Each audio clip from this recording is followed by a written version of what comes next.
Assalamualaikum warahmatullahi wabarakatuh. Alhamdulillahirabbil alamin wa syukurillah walhamdulillah. Asyhadu an la ilaha illallah wa asyhadu anna Muhammadar Rasulullah. Allahumma shalli ala Muhammad wa ala ali sayyidina Muhammad. Amma ba'du. Saudara-saudara kaum muslimin muslimat yang dirahmati Allah Subhanahu wa taala. Kita tentu ada mendengar bahwa yang mengatakan kenapalah Al-Qur'an itu banyak bercerita tentang sejarah. Isinya mungkin ada 60 atau 70% saja sejarah saja, masa lalu. Ini anggapan daripada saudara-saudara kita orientalis dari dunia barat mengatakan demikian.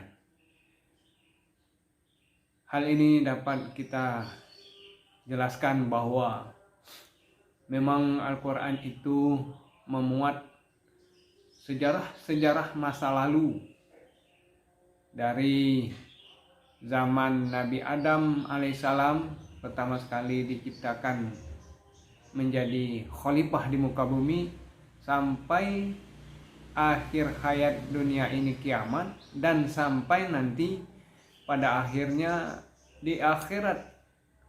Al-Quran itu bercerita antara dari dunia sampai akhirat itu ada lengkap semuanya.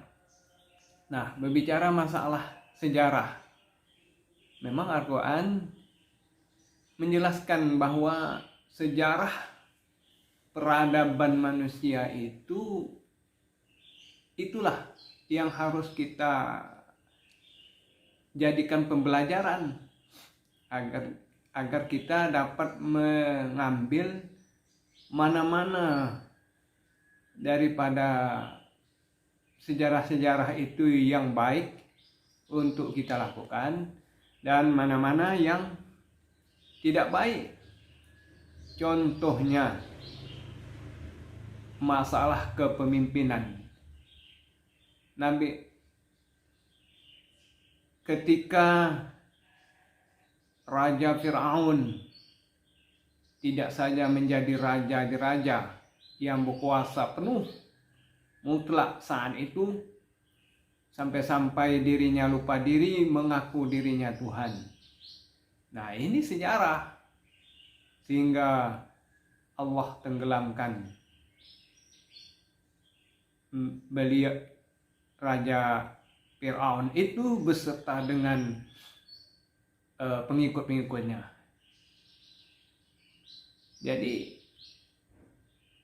kemudian kita melihat lagi sejarah siapa orang yang terkaya di atas dunia ini sampai hari kiamat nanti, yaitu Qarun. Qarun merupakan sosok manusia yang paling kaya. Tidak ada seorang pun yang menandingi kekayaannya. Kekayaannya, kunci-kunci pintu gudang-gudangnya itu dibawa oleh 7 ekor unta. Tidak kuat dibawa oleh 7 ekor unta. Begitu sejarah menjelaskan bagaimana sejarah kekuasaan Fir'aun sehingga dia sesuka hatinya. Pada saat itu Qarun merupakan katakanlah menteri keuangannya daripada Fir'aun. Sementara tangan kanannya ada yang bernama Hanan. Apa saja yang diinginkan oleh Fir'aun, maka pengikut-pengikutnya tentu saja merestuinya.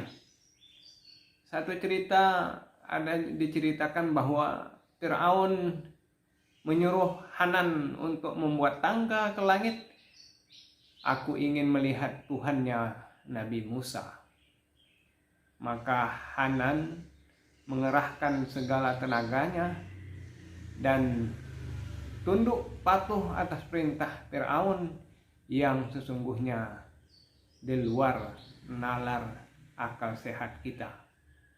Inilah contoh pada kepemimpinan yang tidak didasarkan kepada keimanan.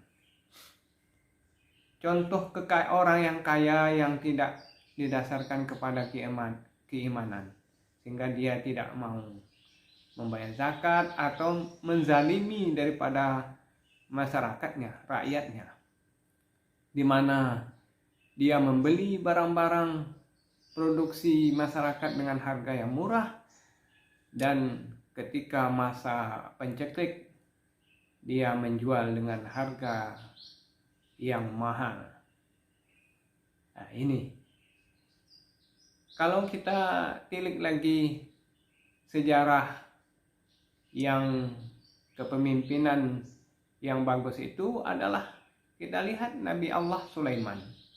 Nabi Allah Sulaiman itu tidak saja memimpin manusia, akan tetapi juga jin, termasuk tumbuh-tumbuhan, hewan, dan ikan sekalipun di laut.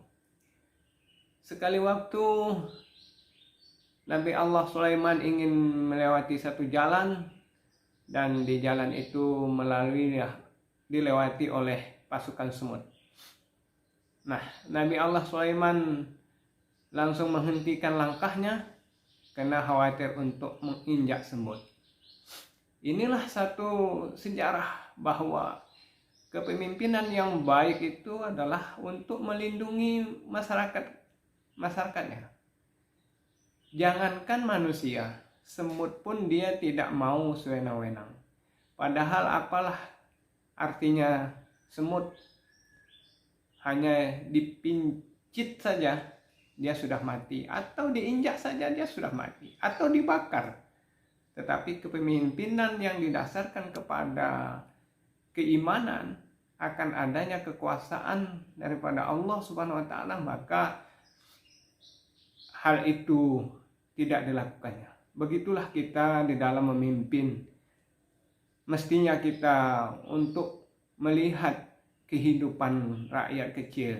Jangan kita sewenang-wenang untuk membangun mercusuar, infrastruktur yang begitu mewah, tetapi masyarakat kita masih banyak yang kelaparan. Nah, ini tentunya. Dan contoh lagi dari segi itu tadi, dari segi kekuasaan. Dari segi kekayaan, Nabi Allah Sulaiman mencoba dari kekayaannya itu ingin menjamu semua makhluknya, daripada jin, termasuk hewan, ikan, dan burung-burung, semuanya mau dijamunya pada saat itu. Kata Allah, ya silahkan dijamu. Disiapkanlah hidangan sekian banyak, karena Nabi Allah Sulaiman memang dikaruniai oleh Allah Subhanahu wa taala kekayaan. Akan tetapi kata Allah, aku mulai dengan makhlukku yang bernama ikan nun. Ikan nun disuruh untuk menyantap hidangan Nabi Allah Sulaiman alaihissalam. Begitu ikan nun memakan, hidangan itu habis, lenyap seketika. Maka tersungkurlah Nabi Allah Sulaiman bersujud kepada Allah bahwa sesungguhnya tidak adalah daripada kekayaan yang dimiliki oleh seorang makhluk pun, melainkan itu adalah kekayaan Allah Subhanahu wa taala.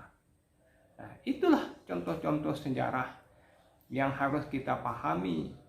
Oleh karena itu, kita mendapatkan contoh kekuasaan yang absolut, yang membenarkan segala cara, dan contoh daripada kekayaan yang membenarkan melakukan semua upaya untuk menzalimi rakyatnya, dan contoh bagaimana pemimpin yang bijaksana.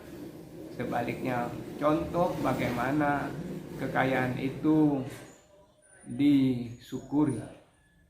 Ini banyak lagi sejarah-sejarah di dalam Al-Quran untuk kita jadikan iktibar, untuk kita jadikan pembelajaran kita hidup di dunia ini untuk menuju negeri akhirat. Dan yang paling pasti untuk dicamkan bahwa kehidupan akhirat itu adalah kehidupan yang kekal dan abadi, dan itu semua sudah dicantumkan di dalam Al-Quran. Silahkan kita pelajari. Saat ini sudah banyak tafsir-tafsir daripada Al-Quran itu sendiri. Mari kita pelajari secara saksama. Demikian yang dapat kami sampaikan. Lebih kurang mohon maaf. Wassalamualaikum warahmatullahi wabarakatuh.